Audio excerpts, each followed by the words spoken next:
Do not say it was God's will. Because if you use God, you have to read the Bible.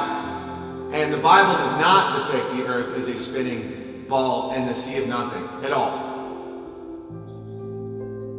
So you can't have it both ways, guys. You can't have a firmament, four corners. God sits up and looks at us like grasshoppers. You can't have that and a spinning ball and nothing. Okay, listen, just please listen, because it's impossible.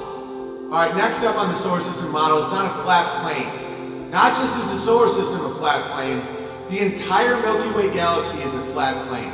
Want to talk about flat Earth? Oh, flat earthers. You're saying that after a Big Bang, even with the law of thermodynamics called entropy, which we'll get to in a second, somehow our galaxy ended up being a perfectly flat plane where all the planets spin in the same direction. The odds of that are less than winning the Mega Lotto every single day for thousands of years. Understand that. Now look at the moon. The moon is a perfect circle. The odds that happened after Big Bang and just chaos of atoms and particles and dust and rocks colliding is zero. The odds are literally zero. There's no force, there's no wind, there's no erosion, there's no water, there's no force acting upon that moon that would make it a perfect sphere. Next up, why are the craters all perfect spheres? The way asteroids hit, side angle, we've never witnessed an asteroid, okay? The odds that the spin of the moon is exactly the same speed as it rotates around the Earth, again, are zero. If it was 1/4 of 1 mile per hour different, it would slowly turn. The fact it doesn't, and there is zero physics explanations with the model of gravity as we know it to explain why its axis rotation is exactly matching and rotating around us when we only see one side. Light being shined upon a sphere does not make the luminescence the same all the way across. You can do a test with a tennis ball and a flashlight. It's impossible. It can't happen. It only happens on two-dimensional objects. Seeing as you've only seen one side of the moon because of its miraculous rotation and its perfect circle, and the fact that the luminescence is the same across the whole thing, implies, I'm not stating this, it implies it's a two-dimensional object. A lot more than it's a spinning sphere out of the chaos of the Big Bang.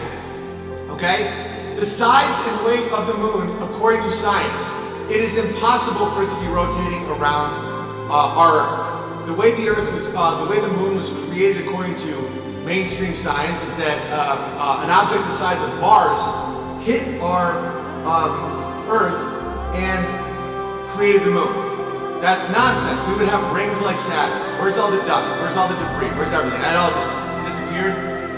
That makes no sense at all.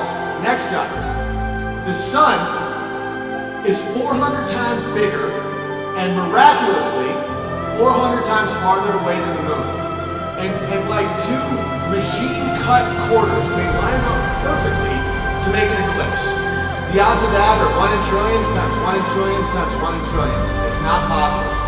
That the perfect circles in this world, which can't happen on the moon given the existing model, line up perfectly with something 400 times larger from a third factor, which is your fixed position on an Earth. They claim is spinning 1,000 miles an hour. Okay, the shadow of the eclipse is 70 miles wide. There is no way to make a shadow smaller than the object. Of course, there are people that say umbra, because like goats, they've been trained to say that, but they cannot recreate an umbra on Earth. They only believe it because they've been indoctrinated to believe it since the time of their birth by people who want to remove their connection to God.